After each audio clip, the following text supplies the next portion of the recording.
Battle of Plassey की असली कहानी कभी हमें बताई ही नहीं गई। स्कूल में हमें एक बड़ा सिंपल वर्जन बता दिया जाता है कि मीर जाफर गद्दार था, उसने सिराजुद्दौला को धोखा दिया और अंग्रेज जीत गए। ये बात गलत नहीं है, लेकिन पूरी कहानी भी नहीं है, क्योंकि प्लासी सिर्फ एक बैटलफील्ड बिट्रेयल नहीं था। प्लासी एक पैलेस कू था, एक साजिश जो बैटलफील्ड पर नहीं, बंगाल के महलों में, बैंकिंग हाउसेज में और सीक्रेट मीटिंग्स में शुरू हुई थी। 1756 में सिराजुद्दौला बंगाल के नवाब बने। एक वक्त बंगाल इंडिया के सबसे अमीर रीजन्स में से था। जो बंगाल को कंट्रोल करता था वो पैसा कंट्रोल करता, और इसी बंगाल में ईस्ट इंडिया कंपनी ट्रेड कर रही थी। लेकिन कंपनी अब सिर्फ ट्रेड नहीं करना चाहती थी, वो अपनी आर्मी रख रही थी, फोर्ट्स बना रही थी और बंगाल की पॉलिटिक्स में इंटरफेयर भी कर रही थी। सिराज ने इसको चैलेंज किया। उन्होंने कैलकाटा पे अटैक किया, फोर्ट विलियम को कैप्चर किया और कंपनी को क्लियर मैसेज दिया कि बंगाल में सिर्फ नवाब का रूल चलेगा, कंपनी का नहीं। लेकिन यही सिराज की एक वीकनेस भी थी। वो यंग थे, इम्पल्सिव थे और अपने कोर्ट के पावरफुल लोगों को एलियनेट कर चुके थे। मीर जाफर जैसे जर्नल्स, राय दुर्लभ जैसे ऑफिशियल्स और बंगाल के पावरफुल बैंकर्स उनसे नाराज हो गए थे। और यही एंट्री होती है जगत सेठ की। जगत सेठ किसी एक आदमी का नाम नहीं था, ये एक टाइटल था, मतलब banker of the world. Plassey के टाइम जिस जगत सेठ की बात होती है उनका नाम था मेहताब चंद, जिसे मेहताब राय भी कहा जाता है। उनकी फैमिली ऑर्डिनरी मनी लैंडर नहीं थी। बंगाल के रेवेन्यू, क्रेडिट, मनी ट्रांसफर और कोर्ट पॉलिटिक्स में उनका मैसिव इन्फ्लुएंस था। आज के जमाने में समझिए एक फाइनेंशियल हाउस जिसके पास पैसा भी है, नेटवर्क भी है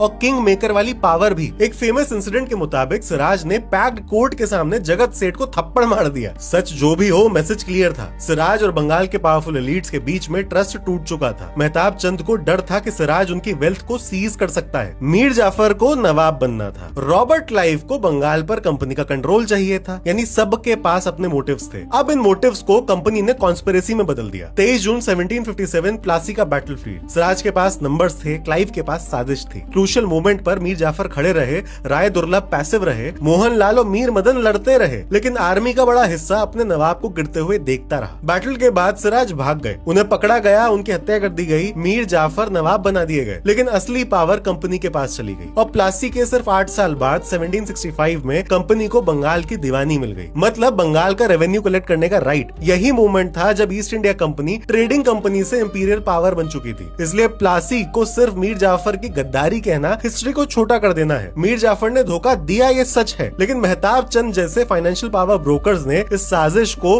पैसा, नेटवर्क और लेजिटिमेसी दी, और ब्रिटिशर्स ने बंगाल के इंटरनल बिट्रेयल को कॉलोनियल कॉन्क्वेस्ट में बदल दिया। प्लासी का लेसन अनकंफर्टेबल है। कभी कभी एक रीजन बाहरी दुश्मन से नहीं हारता, वो तब हारता है जब अंदर के पावरफुल लोग अपने शॉर्ट टर्म इंटरेस्ट के लिए बाहरी लोगों के लिए दरवाजा खोल देते हैं। फिर वही बाहरी लोग एक दिन सिर्फ किंग नहीं बदलते, वो पूरा इतिहास बदल देते हैं।